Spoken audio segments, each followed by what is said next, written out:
Cyber TV. Inilah saluran pemersatu bangsa yang menyatukan semua elemen, semua anak bangsa. Nggak ada lagi perbedaan karena kita penganut Bhinneka Tunggal Ika. ILC, Indonesia Leaders Club, ajang yang menyaring calon-calon pemimpin masa depan. Bismillahirrahmanirrahim. Assalamualaikum warahmatullahi wabarakatuh. Salam. Teman-teman sekalian, saya belum diam ini senyumnya dan tertawanya karena tokoh yang akan saya tayangkan kali ini itu adalah tokoh yang penuh dengan perjuangan. Ya, saya tersenyum karena ada satu kelucuan gitu loh. Bagi kita, tapi bagi beliau mungkin penderitaan gitu ya. Apa sih salahnya beliau? Beliau menyampaikan gagasan, beliau menyampaikan tulisan, beliau menyampaikan hak suaranya. Namun karena saya sulit membayangkan sebenarnya kenapa sih beliau itu menjadi ditahan gitu ya. Dan aneh memang gitu ya negara ini ya. Orang yang bersuara lantang karena hanya perbedaan pendapat. Profesor Dr. B.J. Habibie berkata, penjara itu isinya untuk para penjahat, bukan orang yang berbeda pendapat. Tapi hanya di negeri Konoha sini, perbedaan pendapat bisa dipenjara. Padahal itu cuma sebuah pikiran dan gagasan. Kali ini saya tampilkan Bang John Ruh. Namanya apa? Iya, Bang. Assalamualaikum, Bang. Waalaikumsalam warahmatullahi wabarakatuh. Bang John Ruh itu namanya? Itu nama singkatan sebenarnya. Oh, singkatan. Singkatan ya, nama lengkap itu John Riah Ukur, disingkat jadi John Ruh gitu. John Riah Ukur. Iya. Disingkat dari Bang John Ruh. Iya. Ya Allah ya Rabbi. Padahal Bang John Ruh ini orangnya sangat humoris, sangat asik gitu ya, diajak ngobrol, sangat seru. Tapi kenapa? Bisa nggak cerita flashback sedikit biar orang tahu sebenarnya apa sih yang terjadi pada Twitter Bang John Ruh, terus Facebook gitu. Dan kenapa penyebab itu loh? Kenapa? Maksudnya penyebab kenapa sampai ada kasus? Ada kasus. Kenapa? Ya. Kan nggak ada kan, biasa aja kan? Gitu. Ya biasa aja. Sebenarnya kan saya juga bingung sebenarnya. Jadi kan gini. Jadi dulu ketika zaman Pak Harto, waktu itu saya masih kuliah, saya juga rajin mengkritik. Cuman karena waktu itu ya orang mengkritik ditangkap langsung hilang gitu, biasa kan. Makanya saya mengkritiknya dengan cara yang sangat halus, nggak berani gitu loh. Kemudian ketika zaman SBY kan kebebasan berpendapat kan seluas-luasnya kan. Iya. Nah, jadi waktu itu kan tahun 2012 ketika saya mulai ramai bahas politik, waktu itu kan presidennya masih SBY. Iya. Ya, jadi waktu itu saya ya bersuara karena saya merasa sekarang zaman kebebasan, maka saya bersuara selantang mungkin. Twitter ya, paling banyak ya. Ya di Twitter dan di Facebook waktu itu. Kemudian setelah waktu itu presiden ganti jadi Jokowi, waktu itu kan ya keterusan gitu. Nah, sebetulnya kan banyak orang bilang John Ruh itu pemberani. Sebetulnya enggak sebenarnya. Saya waktu itu berani karena belum paham bahwa sekarang zamannya beda. Belum paham bahwa kayak gitu, belum paham. Gue bilang apa ya, seru nggak? Karena belum paham aja sebenarnya. Jadi saya baru paham setelah saya masuk penjara. Oh. Gitu. Baru saya sadar, oh ternyata sekarang kayak gini tuh gitu loh. Seru. Iya. Apalagi sekarang ada undang-undang ITE ya. Iya. Dan orang bisa melaporkan. Terus sekarang menjadi nggak mau lagi kritik dong. Ya ini dalam konsepnya gini, jadi mungkin ini juga mungkin klarifikasi untuk mungkin para penonton ya. Jadi saya ini aslinya kan bukan politikus, bukan orang yang suka politik aslinya. Saya sebenarnya nggak suka politik aslinya. Iya, iya. Saya ini aslinya pebisnis, penulis. Nah, cuman ketika tahun 2012 itu, kenapa saya mulai rame bahas politik waktu itu? Dan viral terus. Iya, itu salah satu alasannya waktu itu saya sebenarnya lagi depresi. Oh gitu. Iya, depresi karena saya sudah merintis bisnis, sudah mencoba berbagai macam giat. Saya sudah ikut seminar bisnis ini itu segala macam, nggak ada yang berhasil gitu loh. Akhirnya saya pikir, wah lupainlah semua kiat-kiat itu, ngapain sih itu semua. Saya bahkan keluar dari semua komunitas bisnis yang saya ikuti. Saya mengasingkan diri. Lalu saya pikir, lah sekarang saya ini aja deh, mau ngapain aja terserah bebas gitu. Nah kebetulan waktu itu kan lagi rame kasus Ustadz Lutfi yang kasus PKS itu loh. Oh ya. Katanya korupsi daging sapi itu gitu kan. Nah, saya mulai bahas itu. Waktu itu nama Jokowi belum muncul kan. Nah, iya belum. Kemudian di luar dugaan saya ternyata gara-gara saya bahas politik jumlah follower saya meningkat drastis. Iya. Saya follow juga. Iya, dan itu membuat saya berpikir kayaknya saya lebih cocok nih bahas politik gitu loh. Makanya keterusan. Nah, keterusan dan kebablasan. Kebablasan maksudnya ketika hari ini saya membaca kembali posting-posting saya zaman dulu, saya sebenarnya sering ketawa. Iya. Kok dulu saya bisa loh nulis kayak gini gitu, nggak nyangka. kok seberani ini gitu Kok loh. tega banget itu. Iya, jadi ya apa ya? Jadi dulu ya mungkin almarhum ayah saya pernah berpesan ke saya. Kadang dulu kan saya suka mengkritik, beliau bilang gini, kamu jangan sampai membenturkan kepala kamu ke tembok, dia bilang gitu. Maksudnya adalah kita boleh melawan kejoliman segala macam, tapi jangan sampai merugikan diri kita sendiri. Iya. Dan ternyata saya sudah melanggar nasihat bapak saya itu gitu loh. Tapi memang betul dalam putusan diputuskan bahwa Bang John Ruh itu bersalah. Iya Pak, benar. Tapi Dan betul-betul merasa bersalah. enggak. Karena pada fakta persidangan kita menang sebenarnya. Kok kenapa dipenjara? Maka saya juga bingung. Oh begitu. Iya, jadi kan ketika sidang berlangsung kan ada debat antara pengacara saya dengan tim mereka gitu kan. Kita menang sebenarnya. Terus tiba-tiba ketuk palu. Ketok palu tetap dia nggak bersalah gitu.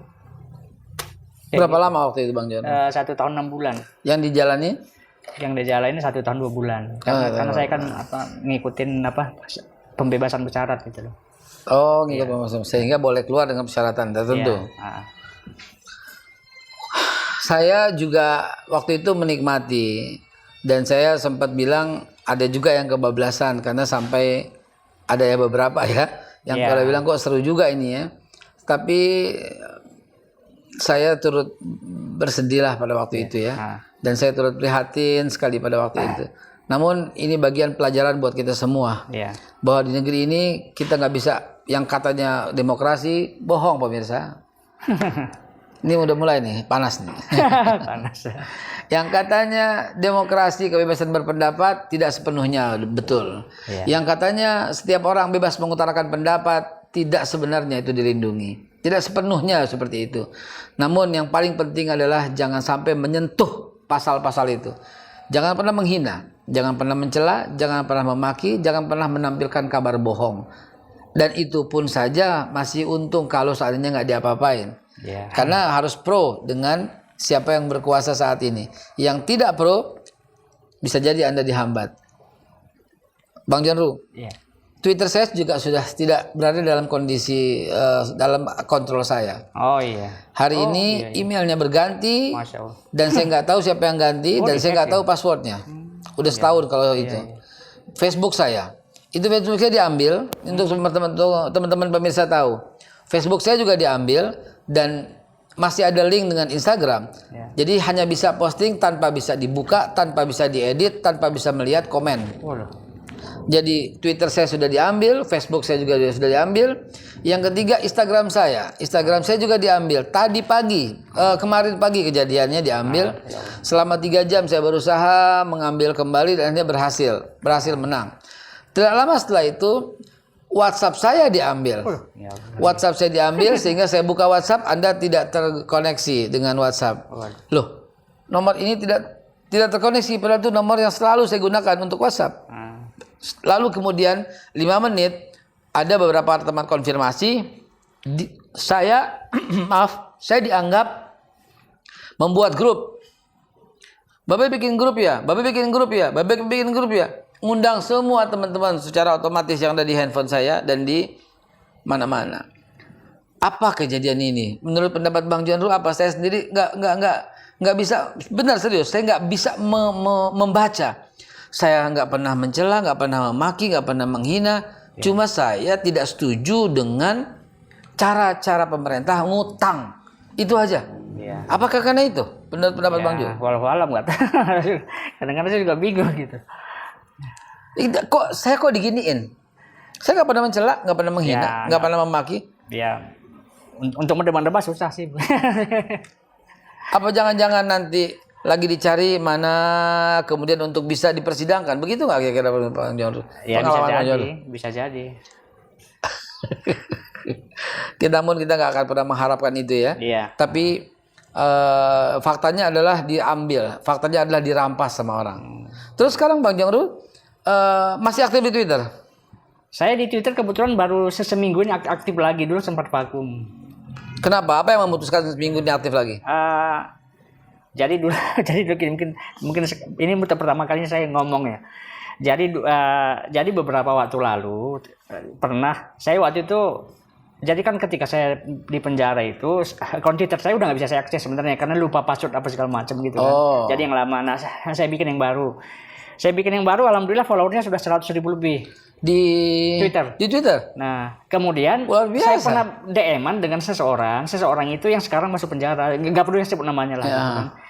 Saya khawatir kalau nanti polisi melihat, oh ini orang ini pernah ngomong dengan John Doe, lalu saya dibawa-bawa gitu kan. Akhirnya dengan sangat terpaksa Twitter itu saya hapus. Oh gitu. Nah, lalu sekarang saya kemudian saya berhenti main Twitter itu karena ada banyak alasan lah, alasan yang mungkin ya. Nah kemudian sekitar seminggu lalu saya putuskan untuk kembali main Twitter. Dan saat ini jumlah followernya masih dikit sih, baru sekitar 4.000-an. Kayak gitu. Itu banyak sekali karena banyak orang bertahun-tahun menembus 1.000 pun tidak. Berarti Anda punya potensi Bang John Doe. Potensi untuk mempengaruhi pendapat, potensi untuk orang follow, potensi untuk pikirannya diikuti oleh orang banyak. Karena itulah Anda mungkin dianggap berbahaya. Ya bisa jadi. Hanya Twitter. Bagaimana di Facebook? Facebook itu saya sudah aktif lagi di Facebook sejak awal 2019. Belum itu sudah keluar. Iya, jadi udah. Saya kan bebas November 2018. Oke. Jadi saya bikin Facebook baru karena Facebook yang saya yang lama dari hasil persidangan itu disita oleh polisi. Sampai sekarang? Iya, sampai sekarang. Kok begitu disita? Saya juga nggak tahu. Padahal itu kan followernya udah 1,4 juta waktu itu. Di Facebook? Iya, dan saya bikin baru. Sebenarnya bukan bikin baru sih. Dulu kan saya sempat bikin tahun 2017 atau berapa gitu. Saya sempat bikin tapi dianggurin gitu. Nah, kemudian tahun 2019 itu saya aktifkan kembali sampai sekarang. Kayak gitu. Di Instagram? Kalau Instagram adalah satu-satunya akun medsos saya yang lama yang masih bisa saya akses. Iya kayak gitu. Dan sekarang masih saya pakai. Kayak gitu. Teman-teman sekalian, Bang John Doe adalah satu fenomena di media sosial di Indonesia. Beliau sempat menjadi trending topik yang terus bertengger. Karena itulah namanya banyak banget dikenal. Dan hari ini dia memutuskan untuk tidak perlu bicara vulgar lagi.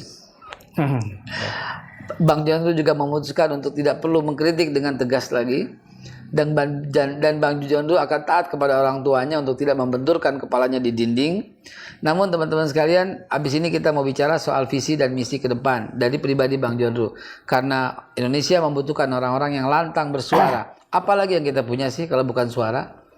Kita nggak punya kekuasaan, kita nggak punya harta yang cukup sebagai konglomerat, tapi kita masih punya suara. Itu yang akan kita pertahankan. Kita kembali sesaat lagi.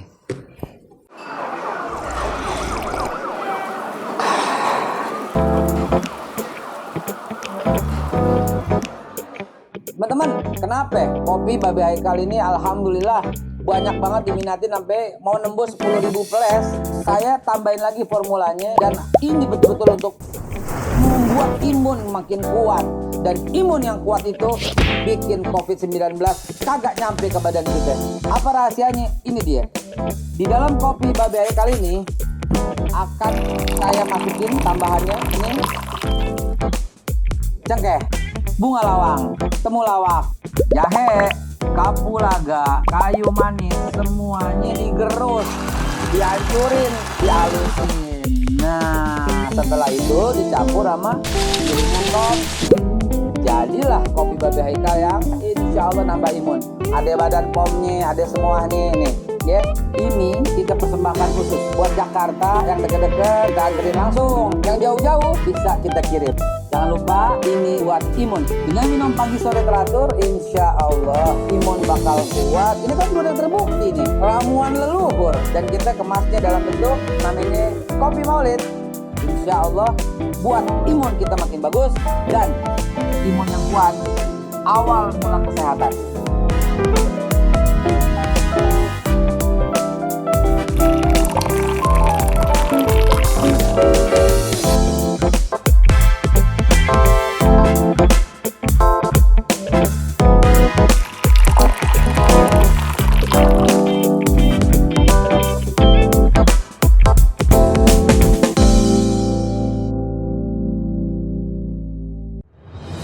Cyber TV.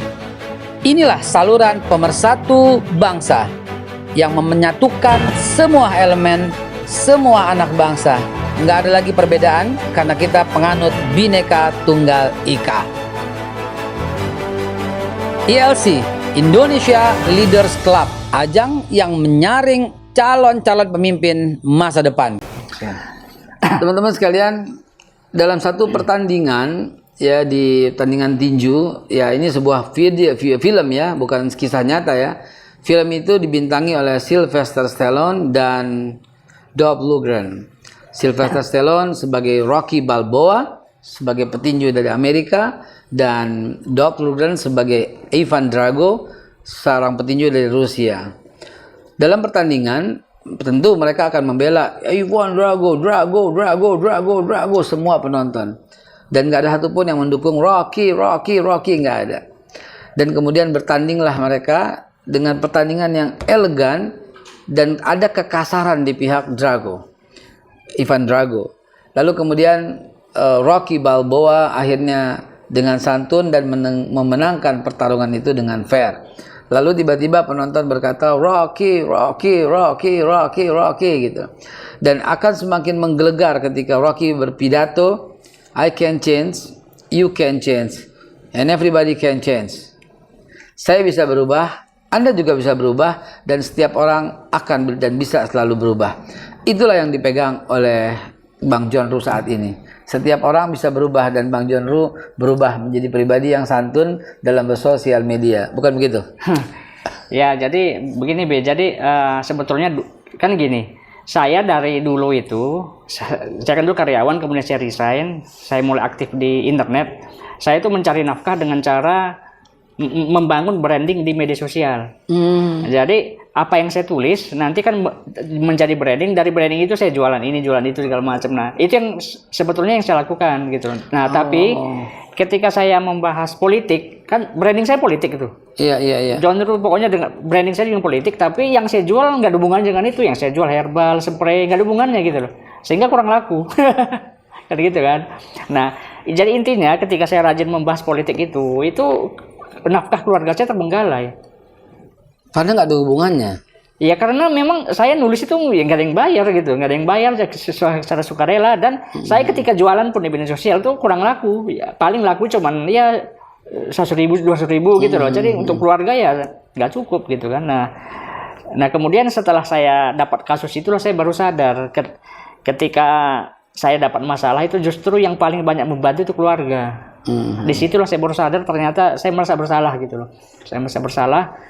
Selama ini saya melupakan keluarga, terlalu sibuk ngurus negara tapi lupa sama keluarga sendiri. Padahal itu adalah tugas utama saya. Betul. Gitu kan. Nah, makanya setelah saya bebas, saya ingin menembus dosa tersebut. Saya dengar sekarang aktif di multi level marketing. Ya, di PT BES. Cerita dong biar untuk promosi kepada kita semua. Ya, jadi saya gabung itu. Jadi gini. Ketika dulu saya dalam penjara kan semua bisnis saya udah bubar. Jadi saya itu waktu itu bingung.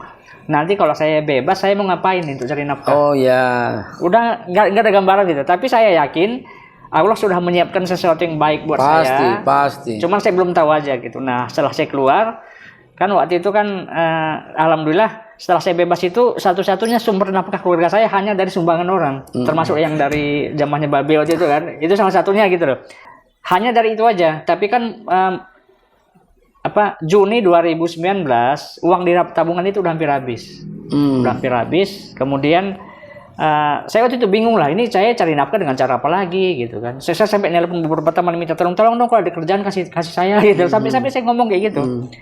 Nah pada saat itulah saya diperkenalkan dengan ini bisnis PT BES ini. Di sini lalu saya awalnya sih saya nggak suka karena itu kan orang bilang itu MLM gitu ya. Karena saya juga pernah gabung di 4 bisnis MLM dan gagal. Saya pikir buat apa gabung lagi kalau nanti gagal lagi gitu kan. Nah, tapi setelah saya ikut seminarnya di situ saya lihat ternyata salah satu kelebihan PT BES ini dalamnya ada misi dakwah anti riba. Nah, padahal kan sebagai umat muslim kita kan harus itu yang berkah ya. Meninggalkan riba, maka saya pun memutuskan untuk gabung kayak gitu. Alhamdulillah ya Allah ya. Kayak gitu. Terima kasih banyak John Ruh. Sebuah nama yang fenomenal di zamannya dan akhirnya mendapatkan pelajaran berharga dari Allah Subhanahu wa taala dan sekaligus membuka mata tentang kezaliman yang ada di tengah-tengah kita. Dan Bang Jonru saat ini alhamdulillah memulai bisnisnya baru. Oh ya, boleh menghubungi Bang Jonru ya untuk mendapatkan peluang bisnis yang saat ini cukup sangat bisa diandalkan ya. Ya, insya Allah sih hasilnya tuh saya sih merasakan Pak Ustadz ya, Pak Babe ya. Kan katanya nggak suka dipanggil Ustadz ya.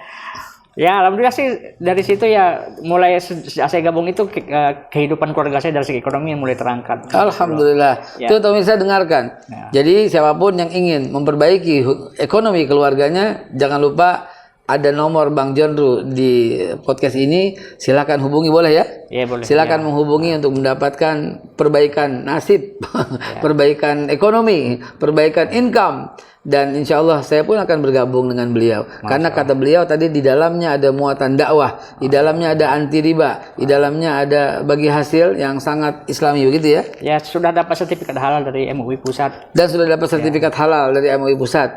Apa sih produknya? Nggak usah disebut, tapi nanti teman-teman akan lihat di website yang akan kami linkkan di podcast ini. Baik teman-teman sekalian, terima kasih. Mudah-mudahan Allah SWT beserta kita.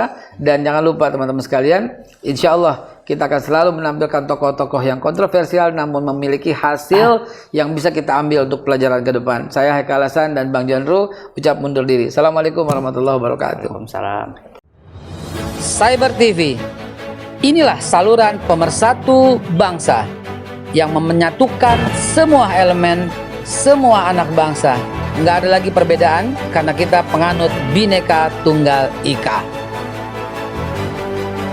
ILC, Indonesia Leaders Club, ajang yang menyaring calon-calon pemimpin masa depan.